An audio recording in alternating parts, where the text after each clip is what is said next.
Another deck tech review here on the pooperdix channel. This deck tech review is freed from the real. This is not by me or this channel. This is just the version of the deck that I'm running because I am missing two of these guys. If it'll bring it up, please. Thank you.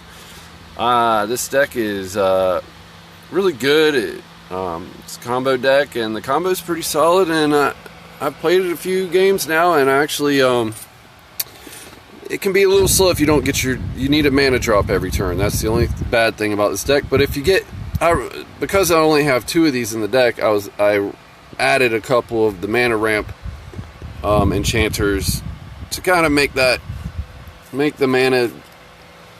See, because with what is it, 19 lands, it's just a little bit behind sometimes, and you get behind a round or two, or whatever you call that, a turn or two, sorry. If you get behind a turn or two on your mana drops, then you can have a hard time pulling off the combo. Basically, it goes like this. You get about 5 mana source on the board. You're holding a Freed from the Real in hand. 2 and a blue enchant creature, tap enchanted creature, blue and tap enchanted creature. Okay, so if that creature happens to originally be a land enchanted with this, and that creature is also a creature because of, say, this, or perhaps your creature is a creature because you are running this. So you enchant the land with this that's already enchanted with Sheltered Area, or one of the land, Fertile Ground, or the other one is Gift of Paradise. Okay, we got 3 Sheltered Area, 3 Gift of Paradise, and 4 Fertile Ground. So you, and I'm not sure why the list originally runs these as opposed to, like, say, Abundant Growth or one of those. I guess it just gives you 1 mana of any color and lets you draw a card, but still.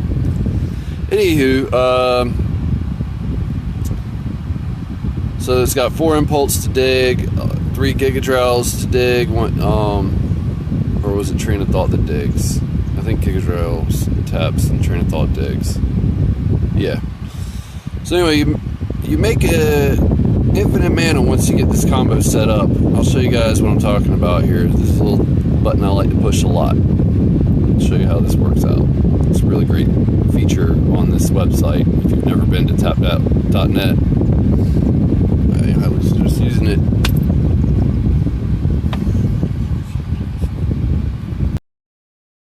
Playtest feature on Tapped Out. This is a pretty keepable hand if you were to get this hand. It's not great though.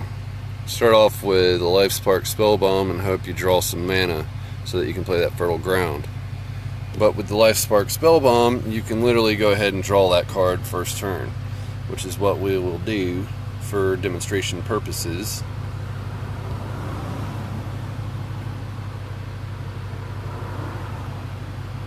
I'm going to sack that and move to the graveyard. Okay. Gonna draw that card. Hope it's a land. No, but it's another chance to do that. Okay, then next turn we get a Lonely Sandbar.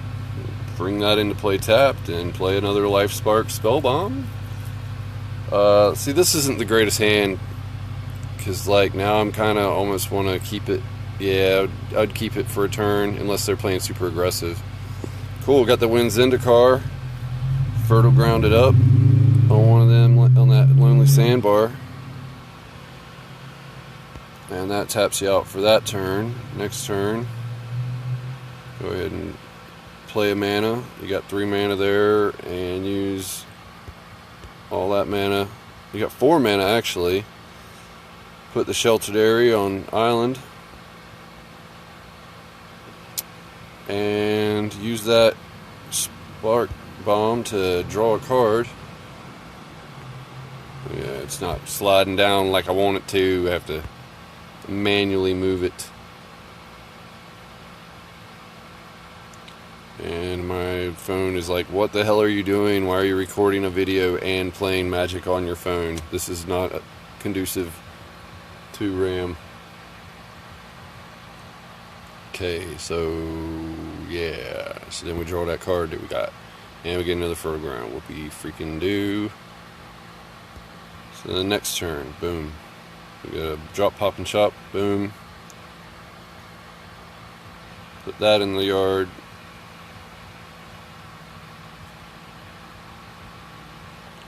Get ourselves a... No token. Jeez, what is going on? Stop. No! Ah, don't want the keyboard. Thanks. Thanks for doing that to me. I didn't want thanks. I wanted forest. Playing tricks on me, phone. There we go. Okay, and the fertile ground just made its way out of my hand onto the yard. Or onto the board, I'm sorry, not the yard. That would be worse. Either way, we're going to play it. So, boom, boom, whatever. Put it on something. Play a Mole Drifter, draw 2 cards.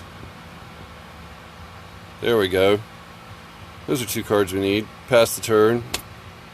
So this would be turn 6, and I think this would be the turn we can just go infinite. Yep. So we put, so let's organize this up here, okay. It's not letting me move stuff. I don't like you. Don't do that.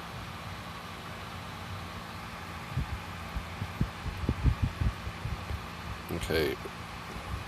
Let's fix this. It's going to take a second.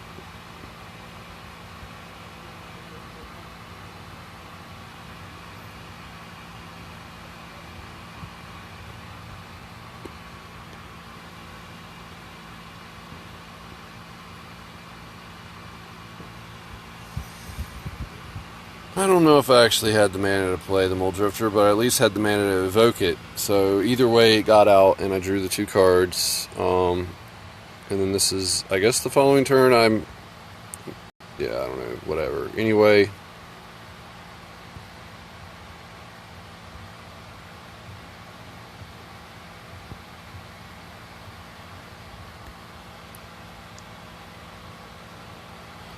Go back into my hand train of thought. Don't be tapping. Didn't want you out. Slowpoke. My phone is like, you are making me unhappy. Alright, so yeah, anyway, we'd play Wind Zendikon on any of the island. We'll just do it to the island, the sandbar, okay? On fertile ground. Wind Zendikar, fertile ground, lonely sandbar. That's a creature now, okay? Of course, it's going to be having problems, so we'll just remember that. Then with the other mana available still, we will play Freed from the Real on it without tapping it, and then we'll tap it for infinite mana endlessly until we have every color. We'll play Valakut Invoker, and boom, your opponent is dead on turn 6. It's not horrible if you're playing against mid-range, unless they have some response to any of that, which game 2 is well, I've yet to play against a deck that's challenging and has a good sideboard against this sort of thing. I'm sure there's plenty out there. We're going to find the worst matchup we can for Freed from the Real here in a couple days, but I figured we'd try some jankiness there with Convoke today. Anyway, that's my deck review of this deck. Just wanted to show it to you guys so you know what the hell's going on. Obviously, if I didn't have Valakut Invoker in my hand, I could tap them to death with my infinite mana and use Train of Thought to draw a bunch of cards until I found what I needed. So it kind of works as Drift of the Phantasms at this point, which there's a lot of times where I end up using Drift of Phantasms after I go infinite. So I could go up a couple copies of Train of Thought possibly as sort of a replacement to Drift of Phantasms. I would just usually want to mulligan my hand to have my couple pieces like Wind Zendikon and Freed from the Real and Fertile Ground, like in a land. If you have all that in your hand. So real quick, just to show you guys, I got 4 Wind Zendikon, 4 Freed from the Real, 4 Ponder, 3 Gigadrowls. I got 3 Gift of Paradise. This one gains you 3 life when it enters the battlefield. 4 4 fertile ground. This one's 2. Make an enchanted land. It's tap for mana. Its controller adds 1 mana of any color to his or her mana pool. In addition to the mana the land produces. Yeah. Then this one adds, when you enchant land, it adds 2 mana of any 1 color to your mana pool. So 3 sheltered area. 2 drifted phantasms, although I would recommend 4 drifted phantasms. Then we got 4 life spark spellbomb, which is basically another wind Zendikon, because you only need 1 turn if you're going infinite. 4 impulse to grab what you need. It worked. Impulse is a great card. It digs so well in this deck. Got 2 Mole Drifter, just kind of like, you know, help out, trump block once in a while. Usually just evoke it for 2 cards. Valakut Invoker, got 3 of those. I think you really only need 1. You could run 3 of these instead. Train of Thought, draw a card. That's when you go infinite. If you ain't got your Invoker in your hand, it's good to have that so you can get your Invoker. Which, yeah, I would suggest if you're deciding to build this, maybe get 4 copies of each of those cards that I just listed, of course, if you can.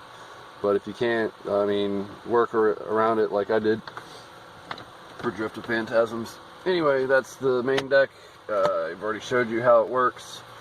It's got 4 forests, 19 lands, 2 lonely sandbars, 2 thornwood falls, 3 evolving wilds, 8 islands. I didn't know how many. Anyway, the sideboard is simple. We got 4 spore frogs for aggro-y stuff. Or do we have 4? Yes, we have 4 spore frogs and 3 snaps. Snap was good against the Ulamog's Crusher. Relic of Progenitus, free dispel for burn and counter decks, and then Nature's Claim for you know, Bogles. Spore frogs also for Bogles. This sideboard it's not completely all inclusive, but it takes care of most of the problems this deck will face, which is being slow and generally losing too much life too fast to pull off the combo. But once you pull that combo, I mean, you should just be able to pull it. You could go with Gataxian Probe. I don't personally like that card, but that card could be useful in this deck somewhere. There's plenty of other cards I could talk about. I might add a... I don't know. I really don't have much to add to that, though. I think the deck is pretty solid as it is. In this build, obviously, if I had the 2 Drift of Phantasms, then I could just have like 1 Valakut Invoker and have, I don't know, 4 Gift of Paradise or 4 Sheltered Area instead. But like I said, it works. It hasn't really seen anything too bad, but if it gets those really fast, grindy matches, it doesn't do good against fast stuff. So hopefully we don't see a resurgence of really nasty aggro decks in the format. I mean, taking the lead on like being, you know, the meta.